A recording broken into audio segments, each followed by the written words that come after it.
Yeah, why not being partners together? What did drive you to open your own thing and leave that dream position? My kids were people who were pushing me for that. What is diversity, equity, and inclusion? The world is changing dramatically. Why not everyone embracing it still? I'm still a minority. Everything starts with a leader. That's the way that a company needs to think of D&I.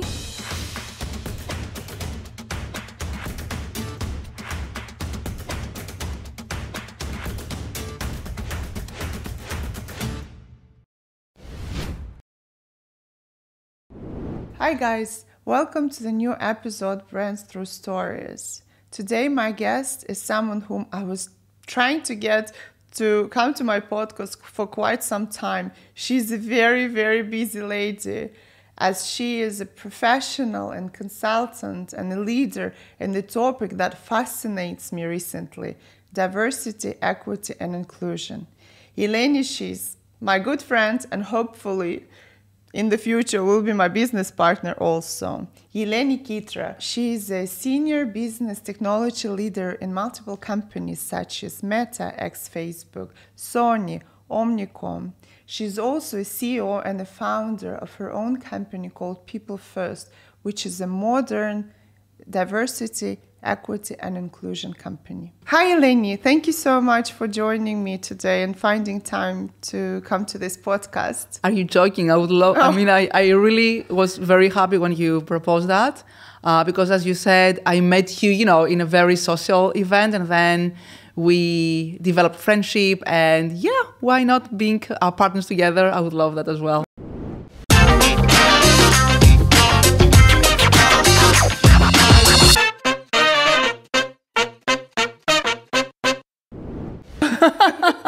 To start the day well. I've started, that's what I do now, but I invite the best people, the one I dream of to be my partners, and I put them on the spot and record. That's the best way. So you have some kind to go back and reference. To go back. Eleni, I want to start with the thing that you actually, that always amazed me about you, that you had a very, very high position at the company, ex-Facebook, Meta. You were head of mobility. It's a position that a lot of people would love to have and dream all their life, professional life. And I know that you've been there for, you said 9 years? 9+ right? years, yeah. 9+ years. Then you're leaving that position and you're starting your own. And for me as an entrepreneur, I know what is your own. It's stress, constant stress, constant motivation of yourself and so on. Now, how's that? What did drive you to open your own thing and leave that dream position? So, first of all, it was not an easy decision, but it was not a decision that came up, suddenly. I've been in the corporate life for almost 25, 30 years, working in different companies around the world, all of them global companies, technology business. So I've been part of an ecosystem where actually I had the opportunity to be an entrepreneur at heart, as I say, because I was always getting business from scratch and developing them. Either that was PlayStation for Sony, pay TV, digital media, or even when I joined Meta in 2013, actually. It was very new company at that time still. But after all the time, I wanted to do something on my own, and especially being in this country for 10 years now, I want to see how I can really do in setting up my own business. And my kids were people who were pushing me for that. And they were saying, Mom, you need to do that. So when I took the decision to set up my own business, it was something I had decided to do because I was working on that for a long time. And because the area I was going into is an area where I'm very passionate, and I've been working in this area for the last 10 years as well, which is about diversity, equity, and inclusion, as you mentioned in the beginning. So being head of mobility, which I would assume, and correct me if I'm wrong, is really heavily man-populated industry.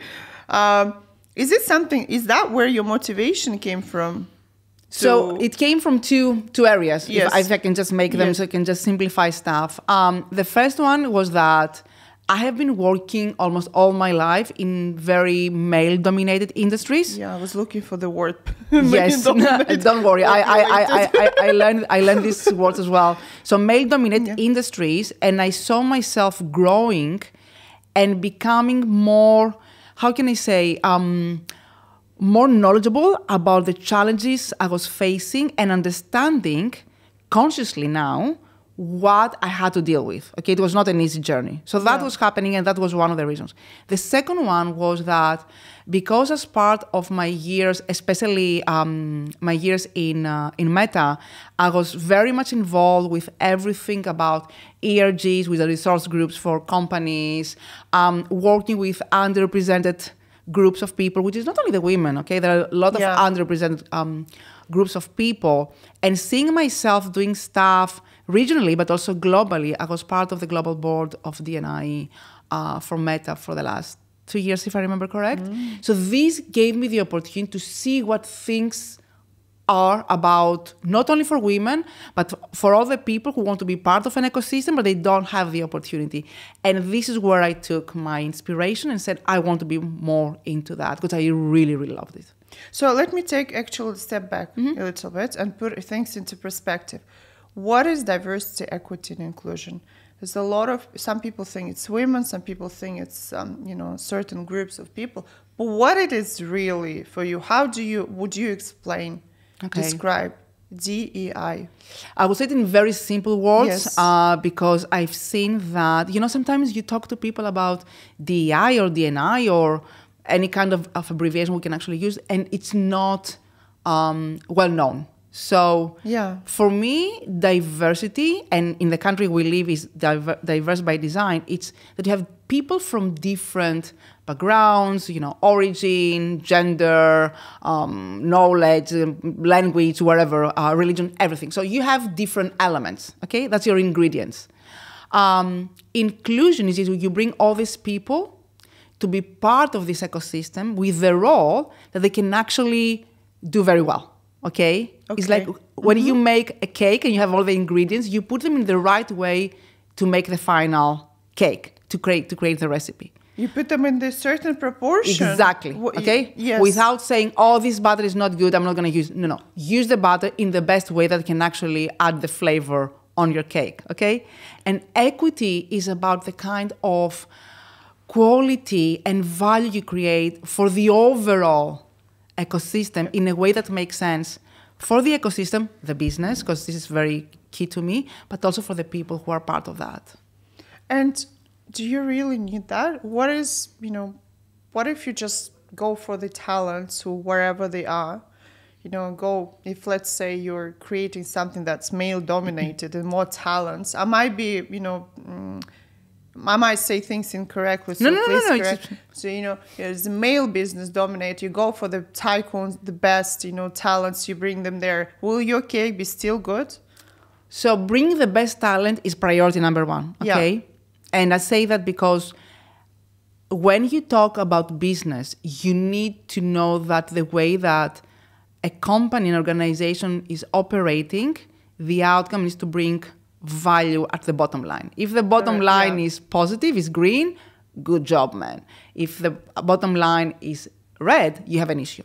To make these things work, it means that you bring the best talent, but at the same time, a talent that can be part of a team, that when you exchange ideas, experiences, or when you want to do things in a different way, because we must not forget, the world is changing dramatically. You need to be able that these people, these talents, can work well together, okay? Okay. If you don't have that, the talent only doesn't work.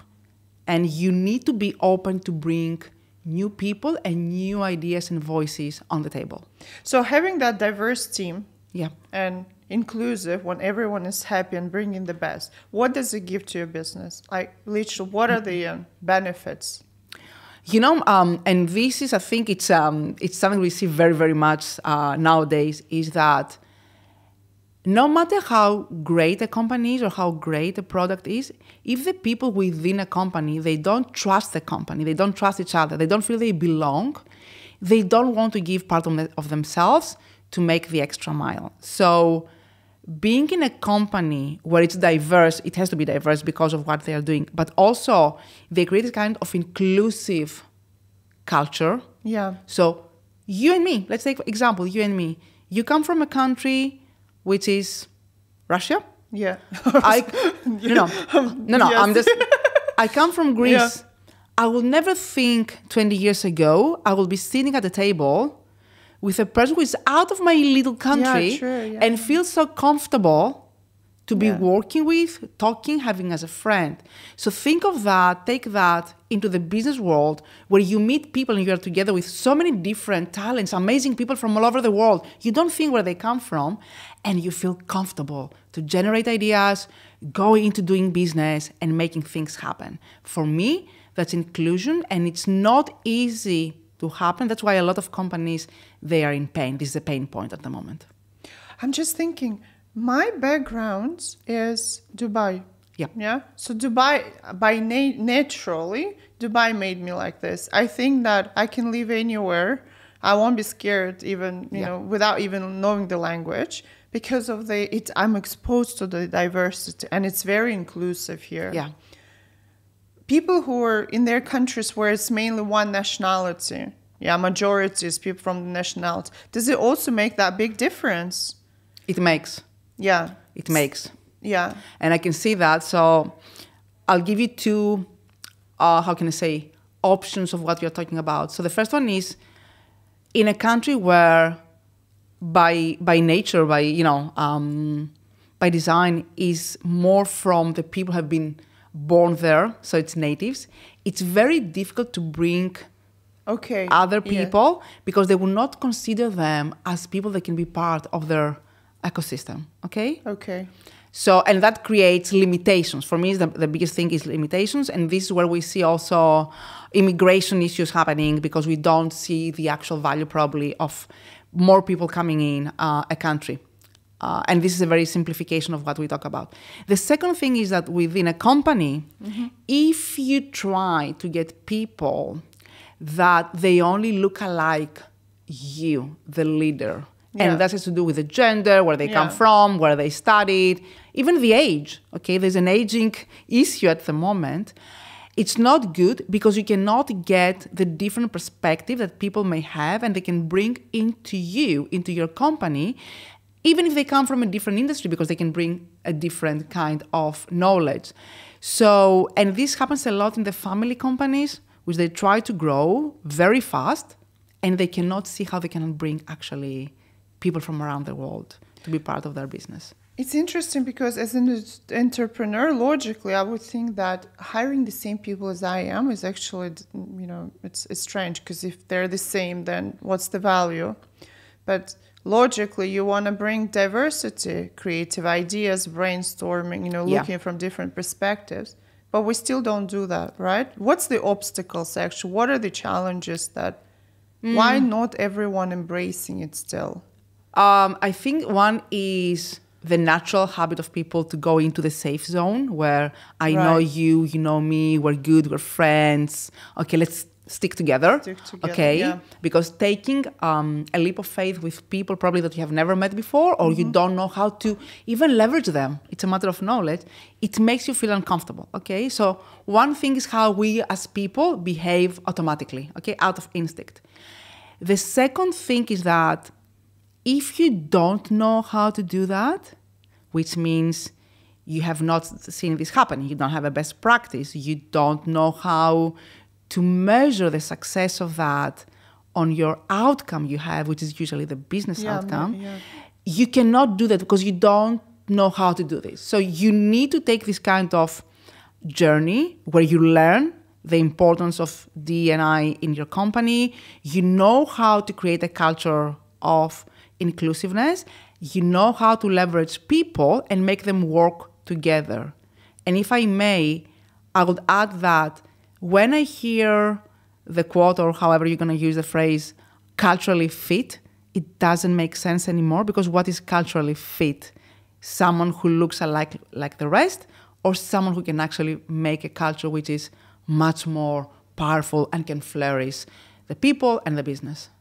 Oh, I actually, yes, you're right. I haven't thought about, yes, cultural fit, because you have your own brand, brand culture or company culture, Yeah. and then you're looking for people who who culturally fit. That's very interesting. That's very interesting. In this part of the world, how is this thing is being taken?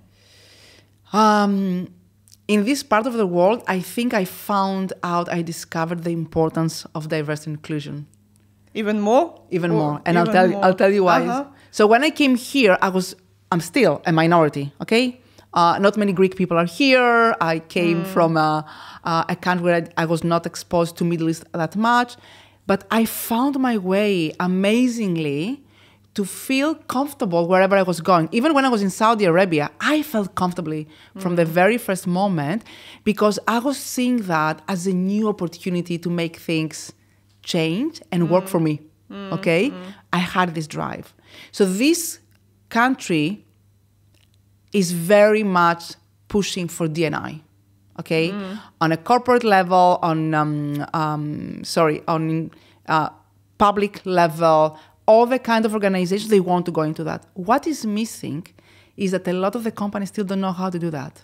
They don't know how to incorporate this element in their everyday business in a way that it's not only something where you tick the box and you say, okay, I've done my stuff, because it's a leadership decision. If the leader doesn't believe in D&I, if the leader is not an ambassador and a role, is an example of doing that in their everyday life, then we have an issue.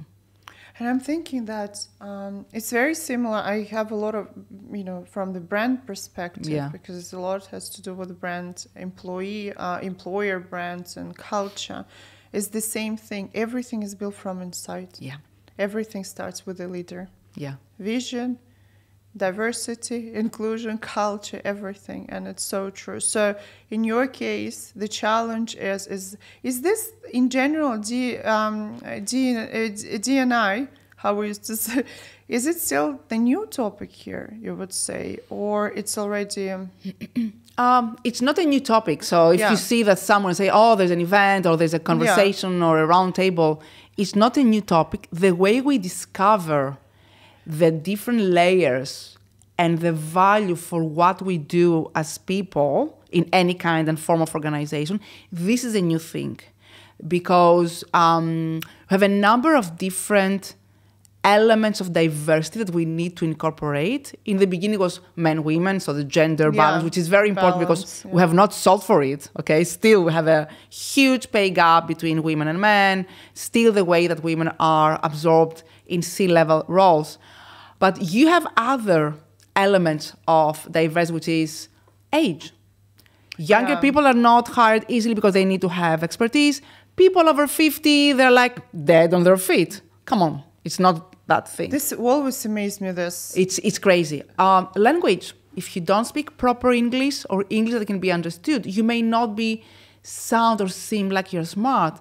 On the contrary, you may have other capabilities. People with disabilities, we have things. So where you come from, that if you come from a specific country, you are tech-oriented. If you come from another country, you are more into, soft skills. So there are these kind of limitations, and I have not mentioned everything, that they come all the time, and you need to be aware of what are the key areas you need to be focusing on and what are the ones which are important for you in a way that this can add value to your business. Because the moment you have a team that can work well together and it's really diverse and inclusive, the impact on your business, on your return on investment, on your, on the way that you are perceived as a brand by your consumers is 2 to 3 times higher than a company that doesn't do that. And by the way, there are surveys about this, so it's not something I just say. So it's all measured. It's measured, and there are KPIs at the moment that they measure that, and a company can do that. They can see the before and after. Wow. And how long do they need to work on the program? It has to be an always-on thing, because it's not something you change from one day to the other. Yesterday I was not diverse and inclusive. Today I'm diverse and inclusive. It's not a dress you're wearing on. Okay? It's something you need to be working on. As you exercise your body and you want to be fit and never stop it, that's the way that a company needs to think of D&I, as something that keeps them fit and sustainable. Wow, that's Does it make sense? It makes sense. I just try to think. It's the same thing with building a brand. I tell people it's not like you do 6 months engagement and then you forget about it. It's never ending. Have a purpose-driven brand, have a proper culture, be diversity, inclusion, and so on. So it's a living organism, right? Your company. So it is. My question now is: I love everything what you're saying. Is it only for big guys? No. Actually, on the contrary, one of the areas I think there is a lot of pain points, because I get very much involved with startups and things like that, is that startups are in pain as well. And the reason is that when they formulate their business, they're looking into, the actual money, how much they can bring, where they can get the funding, all this kind of stuff, which is really stressful, okay? Because you need to be able to survive. But building a strong team is very important, because I think 65%, I had seen a report about that, 65% of the startups, they fail because they don't have the right team in place along the way. We always think that they fail because there's not enough money. But there are people who say there is money, but there is not the right pitch, or there's not the right team in place. I would say it's a combination, but the part of the people and the way you are putting them together plays a huge role. But you can't even think about that, because it doesn't become as a priority in your mind of an entrepreneur. Yeah. Okay. So how do they start? How do I start? Let's say I'm a startup. I have a new tech solution, like a lot of us now, and I'd like to start. What do I do? How do I include diversity, equity, and inclusion from the beginning? Well, it's not an easy, so it's not like black and white. Oh my God, this is the golden rule. It's not. But when you start a company, I would propose that you see that where you want to arrive. So what is your end goal? And, they do that when startups, they do that. They do this 3 to 5 years planning. And then you need to see the kind of people you need to have on that journey, and start looking about these people from the beginning. So when you meet them, you will be able to attract them. And the more solid company you are becoming as a startup, and you have this kind of talents and inclusive way of working, which means that it's more efficient, the better talents you're going to be attracting. So no matter you are a small startup company, think like if you were a large one, how will you attract the best talents? So it's the mindset that it's a mindset. It's a mindset. We say that it's the mindset. You need to be thinking of that from the beginning. And because when you look at all the challenges that usually startups have, I think number one would be probably money. I would assume one of the first one, and then there will be talent. Yeah. Right? Because it's straight away. Even when you're a small size company, not a startup, it's always this kind of quest for talents, and you think not that you don't deserve them, but I don't think you can pay them enough. Yep. And right? So you believe that the mindset that stops a lot of people from getting the talents. I think it is, and I will say that, and I will leave the money out, because there are people who say, oh, there is money, but there's not the right ideas. So I will not comment on that. But when it comes to people, you should not only think about how much money you can offer as a compensation. You may be offering something that these people will want to do, and it's not money only. It can be the new idea. It can be something you do with purpose. We see the younger generation, they want to do things with purpose. We want to do something with purpose, okay? Absolutely. It may be the experience, the journey of learning. It can be, I don't know, just because they have more time or they are in a different stage of their, life cycle. Don't think only about the money. Think about what you can bring and offer in a way that it's not only that. It's not only cash.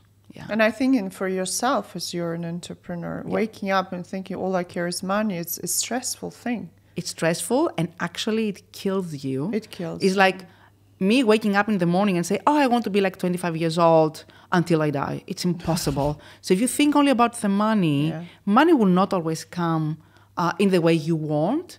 It's good to have don't take me wrong, you need to have a commercial goal, and you need to go for that. But if you go only for that, you miss the opportunity that can come up in your journey that can actually make revenue generation at the end. So just a little bit of practically, if I don't have money Yeah.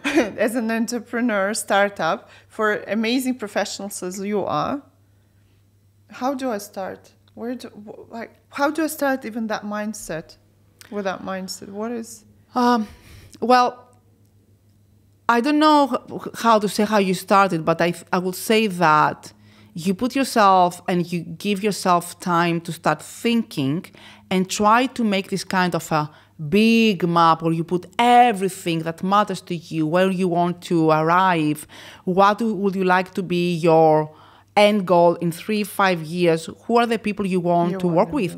And the moment you put them down and you start making the combination, you finally arrive at the point where you have your plan. It's like having your blueprint. We talk about an org's blueprint, a new business or a new service blueprint. Do your blueprint, make the changes, and being able to adjust as you go forward. The moment you have that, you have set up the mindset you want. Okay? So it's like you put everything together, you create the vision where you want to go. Exactly. And then you put a team of people whom you want to go with on that journey. And then you stick with that you want to attract those type of people. Can I say something which Yes. I usually have it in my mind? That's how, by the way, I started.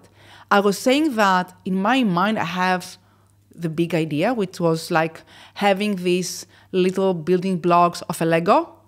And I do my, the thing I want to make with these small building blocks.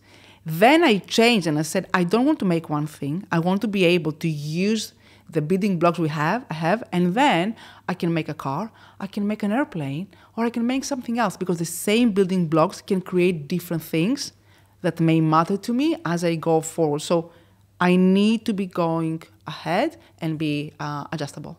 Yeah, and but flexible. They're very strong. That's right. They create. Yeah. I love it.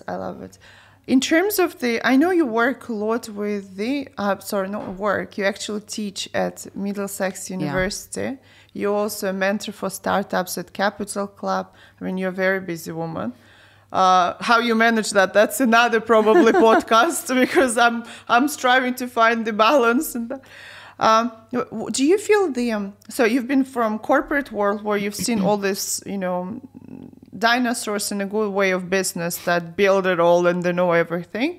And now you see all the startups, new generation of entrepreneurs. Yeah. Do you see the shift in mindset and mentality when it comes to diversity and inclusion? Okay, so... Or purpose. Yeah, or purpose. So what I've done in the last 25 years, and especially in the last 10 years, has been a big journey for me and a big learning journey. Because I met people who were more, stiff or very much open-minded, and they were making business work, and I learned from this journey. Going into the new stuff I do, which I'm also a partner in another startup company called Tough Love Advisors, is that I always want to do more things than one. So that was my initial, driver. And to do that, I love being in different parts of activity, of business, and interacting with people from different level or different age groups. So my academia interaction is because I love youth. The ideas I get from these guys, it's amazing, okay? They hit me and they challenge me, and I said, oh my God, I never thought of that. The thing I do with the startups and at Capital Club, I love it because you see people who are trying to make a difference in a region with a lot of opportunities, and at the same time, huge competition. Right. Okay? Mm-hmm. And me getting involved in another startup with a team, it makes me see myself how I can be part of another new idea where I have to work with people who have also been long time and very successful people in the business. And I take all these things and I feed it in my business. Very good. Okay, so I'm trying to do this kind of stuff. Yes. That's beautiful. That's a great actual advice. That's a great way of looking at things. It works for me. I don't know if it's an advice, but it works for me. Yeah, no, it's great. Eleni, I think this topic is super fascinating for me. Really, I can sit here and talk forever. I know you have other commitments. So I want to ask you 3 questions, and I hope we'll continue this conversation in the future. But 3 questions, just to summarize everything. Yeah. For the entrepreneurs, 3 things. First, what they should do regularly to be successful. The second thing is what they should stay away from. Okay. And the third thing, what they shouldn't be afraid of. Okay, let's see that I'm gonna... So do regularly. What okay. is that thing from your experience they should do regularly to be successful? So what I will say, and this is what I do, by the way, is I'm going back all the time for the reason I decide to be an entrepreneur, okay? So that resonates with me and becomes a solid element of my DNA. So I don't forget why I became an entrepreneur. So going back to your purpose, going back to your mission, going back to what you be, what you want to be known for, okay? That's my number 1. So okay? Have your vision. Have your vision, go back, visit again, rephrase if you want, but you need to be truthful to that, and you need to say, yes, it resonates with me, it's part of my DNA now. I love it. You know, I had a guest on my podcast who's professional in personal branding. Okay. And she said, have your own brand book and read it every day. Okay. Remind yourself. Very good advice, actually. And I was thinking, I have my brand book, but I've never read it. We put it together, but I never thought. It's very similar what you said. That's amazing. And then, so now, don't be afraid of what they shouldn't be afraid of. Don't be afraid of making changes. Okay, so you go back, I said before, to your vision or what you want to build your own branding book, as you said. But don't be afraid to make things change the blueprint, as we said before. Yeah. Because time's changing, and maybe also there are new opportunities coming in. Try to see how you can actually incorporate these new elements that are coming your way, not only in the business you're going to be working on, but the way you're going to be operating into that. For instance, if you want to be the CEO and founder of your company, but then you need to be taking a step back and let other people manage it, and you're going to have more of an advisory role, or you want to change the direction of who going to be your customers. You want to be here or there or expand. So go back and visit this all the time and just see what makes this, being relevant with the initial goal. It's very actually, it's a scary thing. It is scary. It's very stressful. It's stressful. It takes all your energy, but it's such a thing that can actually make your brain work amazingly. It's just sometimes you might think that, okay, I've done it for so long. If I change my direction, means I failed, right? No. Don't be afraid. You don't fail, actually. You actually look at that you are really a force. A force. Yeah. I love it. I look at yourself as a force. Force. Okay. And the third thing is stay away from. Okay, that was a long conversation.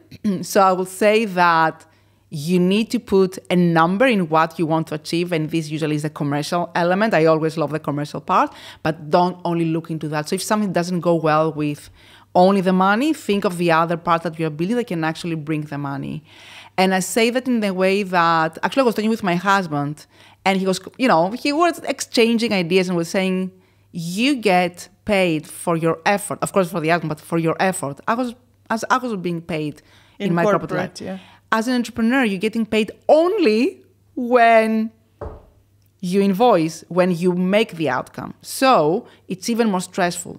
But we need to think that even the effort we put in something, if it doesn't make revenue at the moment, it will add value to our product, our brand, and finally will bring the relevant, compensation.